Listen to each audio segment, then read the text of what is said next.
Está começando pela Rede Novo Tempo mais um programa Evidências, sempre em busca de fatos que comprovem a veracidade histórica da Bíblia Sagrada. No programa anterior, você acompanhou conosco um pouco sobre a origem dos 4 evangelhos que aparecem na Bíblia Sagrada.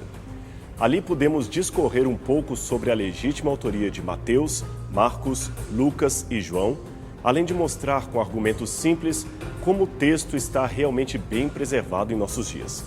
No programa de hoje, vamos avançar um pouco mais no assunto, verificando por que podemos dizer que a história dos evangelhos é real. Mas, antes disso, é preciso fazer logo de cara uma digressão que talvez sistematize o ceticismo que muitos devem estar apresentando já no início desse programa. É o seguinte: se os evangelhos trouxessem uma história pelo menos provável, aí sim faria sentido procurar ver se são ou não legítimas. Mas o relato bíblico sobre Jesus é fantasioso demais para perdermos tempo com isso. É lógico que o evangelho é, na sua maior parte, uma lenda. Eu não preciso confirmar isto na história. Basta ser racional. Provavelmente é isto que muita gente está pensando em casa. De fato, relatos como o de Jesus andando sobre as águas, alimentando uma multidão de famintos com apenas 5 pães e 2 peixes, ou ainda restaurando instantaneamente à vista um cego em Jericó, parecem coisas extraordinárias demais para serem verdadeiras. Isto sem contar o nascimento virginal, a filiação divina e o extraordinário relato da ressurreição. Para responder a esta problemática, existem 2 abordagens com as quais eu não consigo concordar. Uma é a da negação a priori que considera tudo uma lenda. A outra é a tentativa de alguns religiosos de ajustar os eventos a acontecimentos normais do dia a dia para torná-los mais dignos de credibilidade. Por exemplo, a multiplicação dos pães seria, neste caso, uma metáfora para descrever que Jesus convenceu com a sua pregação a que seus seguidores dividissem com o semelhante o pão que cada um tinha, de modo que o pão se multiplicou de certa forma, ou ainda explicarem que a ressurreição de Jesus foi a retomada de seus ensinos ocorrida após a sua morte na cruz. São, na verdade, explicações que esvaziam o evangelho de sua essência. A essência do evangelho é anunciar uma ação diretamente divina entre os homens, e os milagres de Jesus envolveram uma ação celestial feita pelo poder de Deus. Portanto, explicações como ilusionismo, magia, metáfora, etc., não explicam a intenção dos evangelistas. Antes, eles intentaram anunciar uma história real, ou que, pelo menos, eles criam como sendo verdadeira. Eles afirmaram terem sido testemunhas oculares daquilo que eles estavam escrevendo. Veja o que Pedro declarou a respeito dessas coisas. Porque não vos demos a conhecer o poder e a vinda de nosso Senhor Jesus Cristo segundo fábulas engenhosamente inventadas, mas nós mesmos fomos testemunhas oculares de sua majestade. 2 Pedro, capítulo 1, verso 16. E note que Pedro escreveu isto na iminência de sua morte, quando bastava desmentir o relato para evitar a execução perante Roma. Noutras palavras, nem Pedro, nem os demais apóstolos ganharam nada afirmando aquilo que afirmaram. Nem dinheiro, nem prestígio, nem posições sociais. Então a pergunta inicial é: por que eles insistiram tanto numa história absurda a ponto de morrerem por ela se sabiam que tudo não passava de um mito? Porque eram loucos? Simplórios? De jeito nenhum. Loucos e simplórios não conseguem produzir uma coleção de livros que sobrevive por tantos séculos e atrai milhões de pessoas, inclusive gênios intelectuais, que admiraram aquilo que eles escreveram. Você quer pôr isto à prova? Então vá a um sanatório e tome 4 ou 5 pacientes vítimas de histeria ou esquizofrenia. Pegue essas pessoas e peça-as para produzirem em conjunto uma coleção de livros que pelo menos se assemelhe ao conteúdo do Novo Testamento. Definitivamente, eles não conseguirão. Deixe-me abrir um parênteses aqui para que não haja nenhum mal entendimento. Os pacientes de sanatório que citamos em nossa comparação representam apenas um caso ilustrativo para responder à crítica feita por alguns de que os evangelistas seriam apenas pessoas com histeria ou elementos congêneres. Não se trata de modo nenhum de uma visão pejorativa ou de uma negação de valores sobre esses queridos irmãos que merecem todo o nosso respeito e também da sociedade em redor. Agora, voltando ao nosso assunto, deixe-me dizer que apesar de alguns poucos ainda defenderem a antiga proposta de Davi Strauss de que os evangelhos seriam fruto de uma histeria coletiva, hoje a maioria dos acadêmicos, inclusive ateus, já não aceita mais essa proposição. Aliás, o Dr. John Johnson, professor da Universidade de Nova York e PhD pela Universidade de Baylor, no Texas, publicou um artigo científico a esse respeito. Nesse artigo, ele demonstra que a partir da psicologia e da psiquiatria, o Novo Testamento não pode ser fruto de uma disfunção mental, mas sim pessoas lúcidas que escreveram daquilo que elas mesmas testemunharam pessoalmente. E ele não foi o único a realizar um trabalho nesse sentido. Mas eu sei que talvez alguém ainda esteja insistindo. Ora, é impossível acreditar racionalmente que um homem de fato andou sobre as águas, como o Evangelho diz que aconteceu com Jesus. Seus milagres são um absurdo. Será?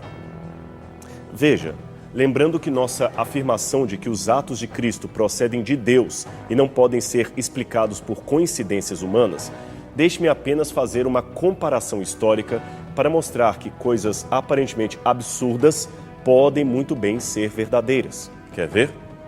Se eu anunciasse numa palestra em determinada universidade, seja ela qual for, que uma menina de 5 anos e 2 mulheres perto dos 70 se tornaram mães, sendo a última de mães gêmeos, ninguém acreditaria.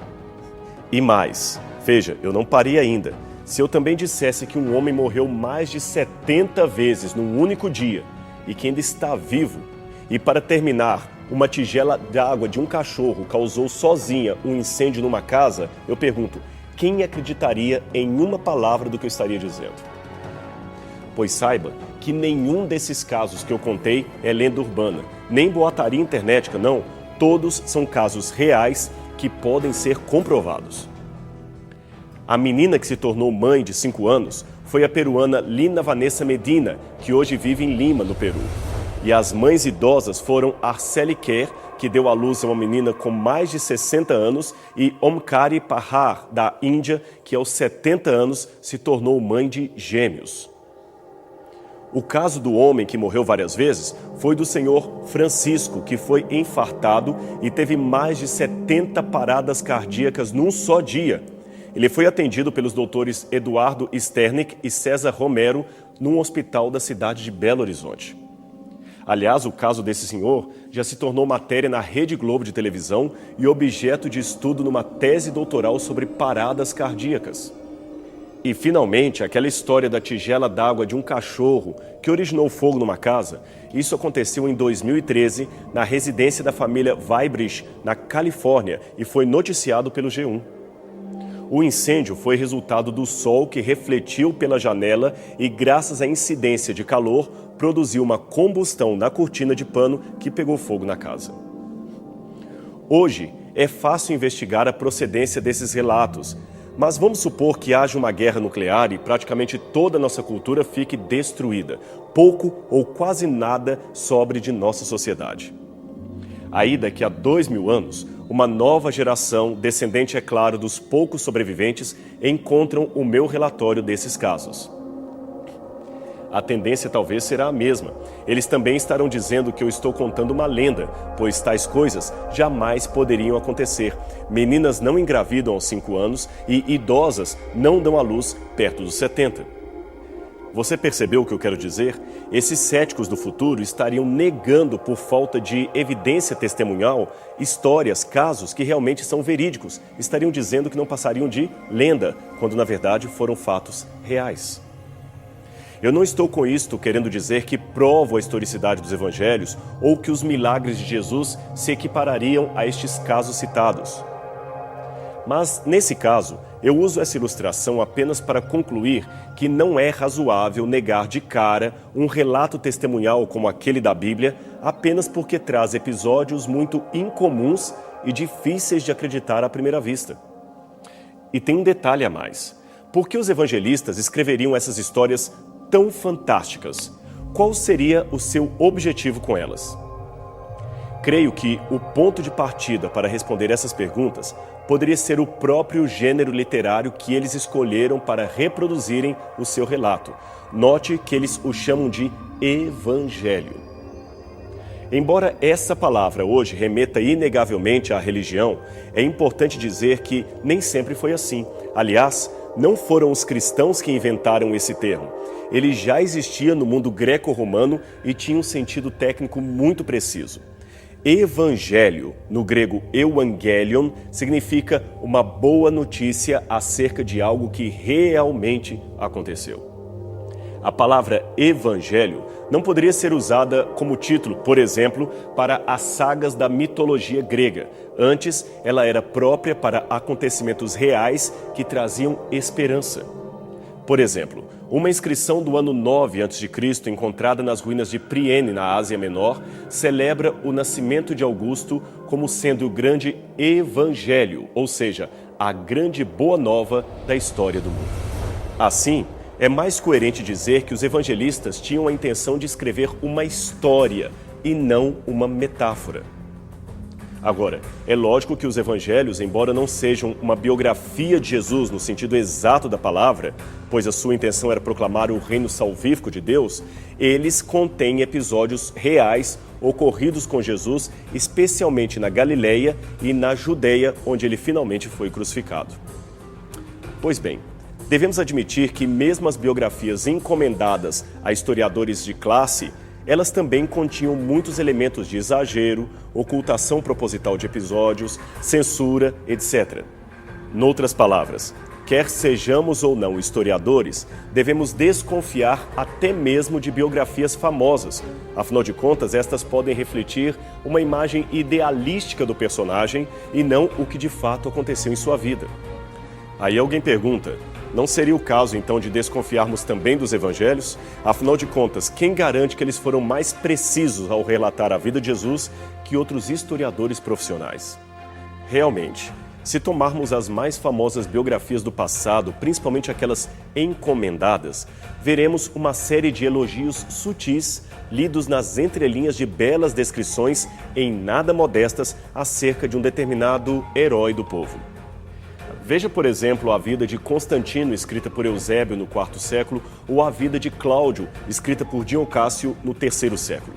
São todas verdadeiros panegíricos de louvor aos feitos do biografado, escondendo ao máximo seus vexames e as suas fraquezas. Estas, embora sejam histórias de personagens reais, devem ser avaliadas com certo ceticismo devido ao seu próprio conteúdo político, que nega-lhes uma imparcialidade do relato. Agora, o curioso é que os evangelhos fogem completamente a isso. Quem sistematizou muito bem esse pensamento foi o teólogo alemão Otto Borchert. Ele trabalhou com o conceito do chamado escândalo de Jesus, uma expressão inspirada na teologia de Paulo, segundo o qual os evangelhos são muito impróprios para se adequarem aos critérios da propaganda como as demais biografias daquela época.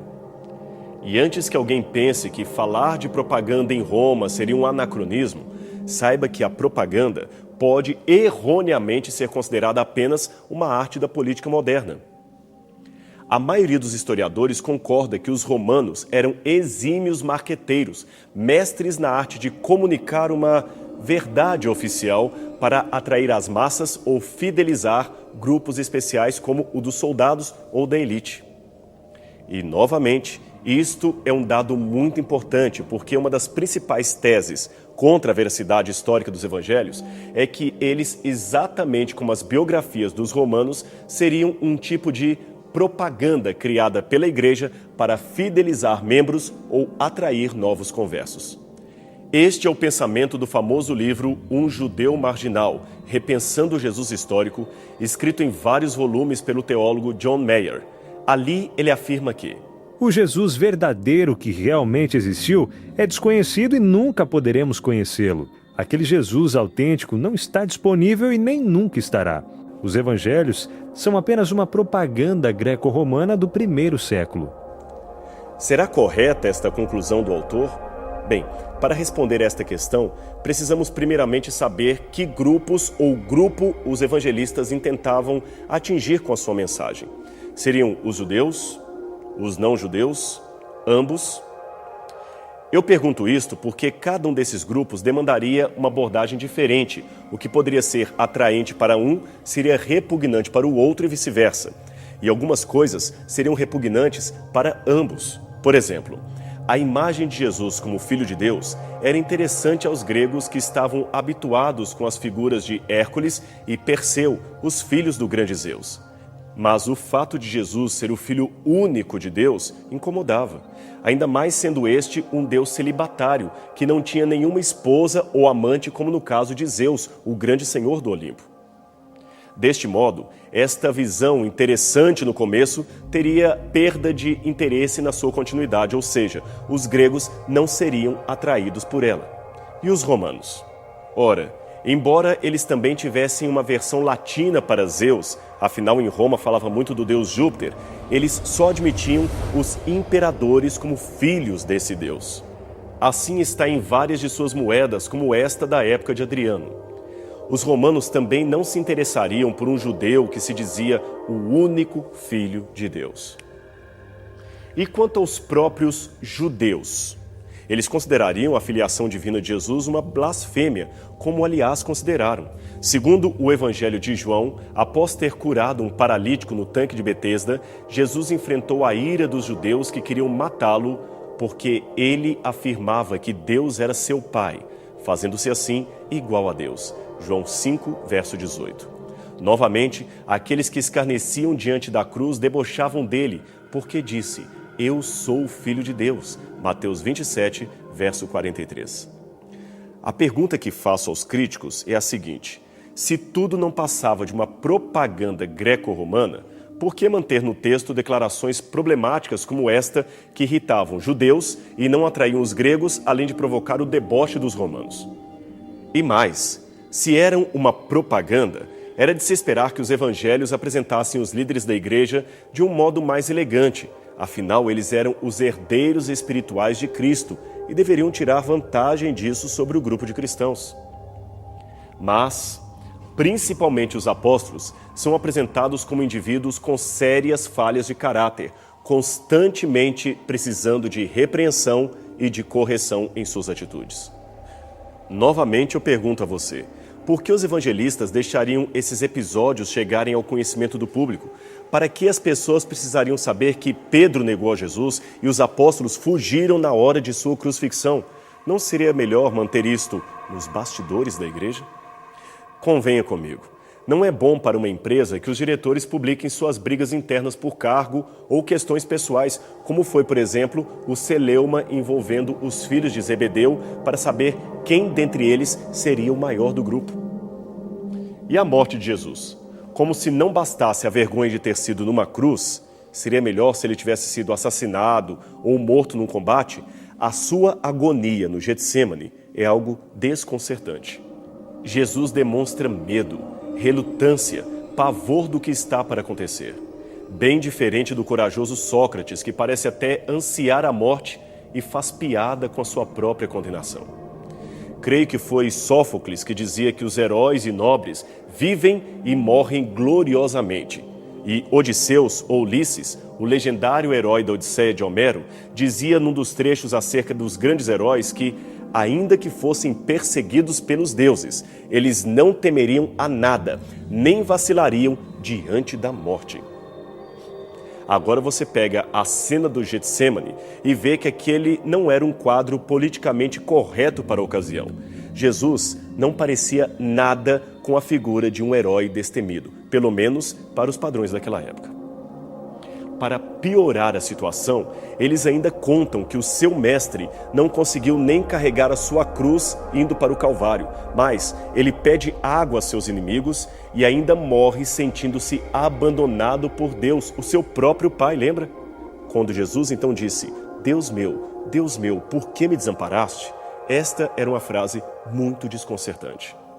E para completar o conjunto de coisas escandalosas ou estranhas, a Bíblia ainda fala que Jesus ressuscitou. O teólogo liberal Rudolf Bultmann dizia que a ressurreição era uma forma dos discípulos dizerem que Jesus ainda continuava vivo através de sua pregação.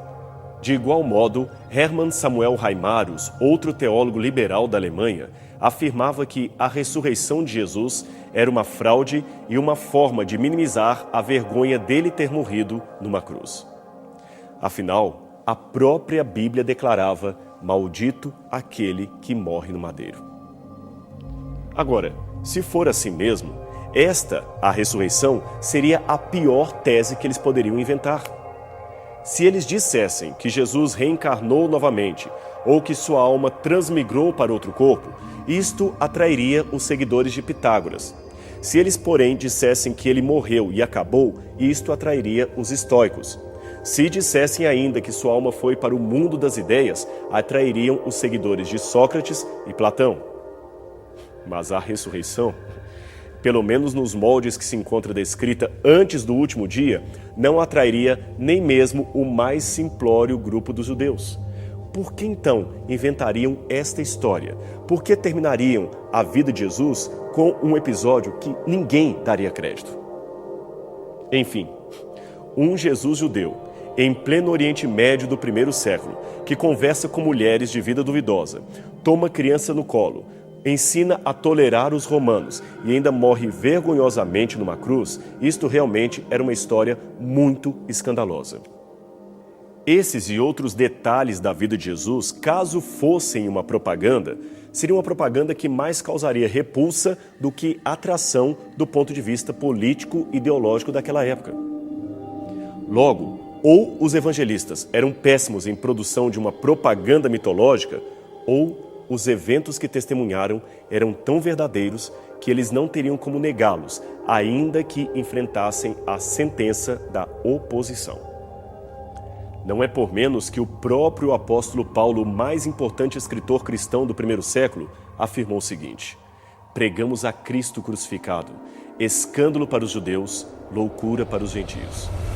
E Paulo, é bom que você saiba, era um intelectual como poucos que não acreditaria em qualquer coisa. Era uma loucura aparente aquela história, e Paulo admitia isto, mas era a verdade, e verdades não podem ser negadas por pessoas de bem. E por fim, sobre a datação dos evangelhos, é curioso notar que os argumentos usados para colocá-los como uma produção tardia do final do primeiro século, portanto não escritas por testemunhas oculares, nem por membros da primeira geração de crentes, é uma pressuposição destituída de elementos sólidos que a justifiquem. É por isso que a nossa conclusão se assemelha à de um historiador inicialmente cético chamado William Ramsay, que por muitos anos foi professor em Oxford, na Inglaterra. Como eu disse, ele começou cético e durante um ano sabático usou uma bolsa especial de estudos para averiguar a história romana na Ásia Menor.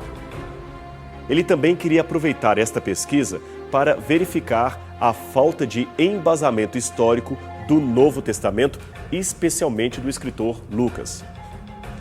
Mas qual não foi a sua surpresa, depois de extensivos estudos, notar que o texto era historicamente acurado? Ele analisou as referências que Lucas faz a 32 países, 54 cidades, 9 ilhas e não encontrou um erro sequer. Então ele concluiu: os grandes historiadores são os mais raros dos escritores. Eu conheço Lucas, entre os historiadores de primeira classe. Como é bom saber que Deus nos cerca de evidências que confirmam a sua palavra. É um privilégio adorar um Deus que nos deu tantos motivos espirituais e também racionais para seguir a sua mensagem. Uma palavra de fé e esperança, isto que é a Bíblia. Uma palavra que conta a história da salvação. Uma história que é real e não uma lenda. A gente vai ficando por aqui, mas lembre-se que semana que vem temos um novo encontro aqui na TV Novo Tempo para mais um programa Evidências. Até lá!